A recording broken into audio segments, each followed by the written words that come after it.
Olá a todos, espero encontrá-los todos bem. Meu nome é Wilson Sagai. Meu trabalho diz respeito a dar aulas sobre educação somática, unicidade mente-corpo, processos meditativos, eventualmente artes marciais, mas no geral são ideias correlacionadas com o pensamento do Extremo Oriente na sua correlação com o pensamento ocidental.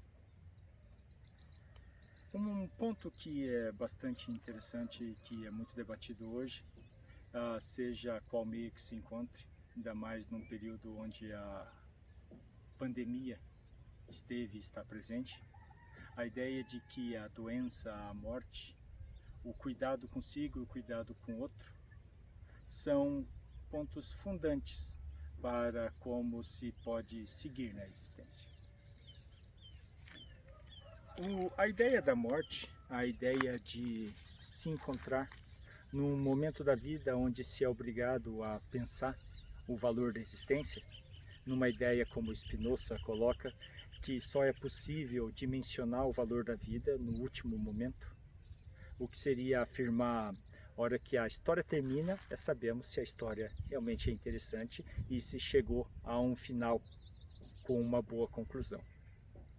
Então, nesse aspecto, quando nós estamos com medo, ou com receio, ou preocupados, ou ameaçados com a iminência do fim, muitas vezes nós nos colocamos nessa posição, avaliar o que foi a vida, o que pode ser a vida. Esse é um aspecto que não necessariamente indica que a nossa vida vai chegar ao fim, ou que nossa existência precisa ser garantida como tendo sentido a todo e qualquer custo. Esse é um aspecto que a gente poderia colocar correlacionado com um pensamento que existe no Extremo Oriente, principalmente no Japão, onde para bem existir é preciso vencer a morte.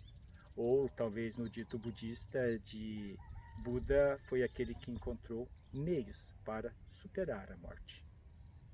Nesse sentido, superar a morte acaba vindo muito mais o sofrimento pela ideia do fim, o sofrimento pela morte. Lidar com essa questão é uma questão fundamental, porque no final das contas, existem pessoas que hoje gostam de falar, eu não tenho medo de morrer, eu tenho medo de sofrer. Então, vamos correlacionar o sofrimento e a morte, enquanto estamos conversando a respeito desse assunto. O medo do fim, ele é sempre uma projeção sobre o que pode ser. É um escape da presentidade. Nesse aspecto, quando na cultura japonesa se fala vencer a morte, ela não se fala necessariamente de não morrer. Ela fala onde a morte não deveria ser a questão quando se define as questões, as decisões que se toma durante a vida. Seria algo como um guerreiro que vai à guerra pensando que ele pode morrer, tem medo de morrer. Então as suas atitudes sempre vão estar sendo atrasadas pela possibilidade de dar errado, de morrer.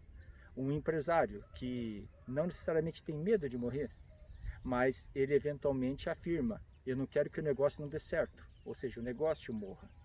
Então, toda vez que vai tomar uma decisão, vai agir, eventualmente ele tem um porém, algo que eventualmente atrasa a sua decisão, atrasa a sua ação, tirando a eficiência, tirando a condição de ter um momentum devido. Esses são pontos, são questões que a ideia de entender essa compreensão de como lidar com a morte, como lidar com a perda, como lidar com o fim, como lidar com o sofrimento, mostra o seu valor. Nós não deveríamos nos colocar nessas questões apenas quando existe o risco de fato. Nós deveríamos, de algum modo, estudar, compreendê-las, para que quando isso ocorre, nós não titubeemos, nós não percamos o momento. Seria como eu com medo de uma enchente, distraído com a água que vem, não percebo um cavalo que passa que eu poderia me agarrar e escapar dessa tragédia. Nesse ponto, muitas vezes também, dentro da cultura se fala, existem condições na qual você deveria estar certo do que seria, o que fazer perante a vida. essas questões, no primeiro momento, elas dirigiam respeito ao risco de vida ou morte, continuar vivendo ou morrer. Seria algo assim: eu deveria estar certo se eu estiver dirigindo um carro, saber a resposta.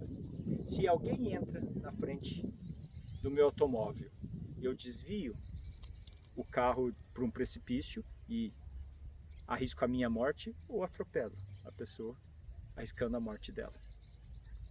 Eu estou dirigindo um automóvel, tem um caminhão vindo na minha direção, tem uma pessoa à direita e um precipício à esquerda.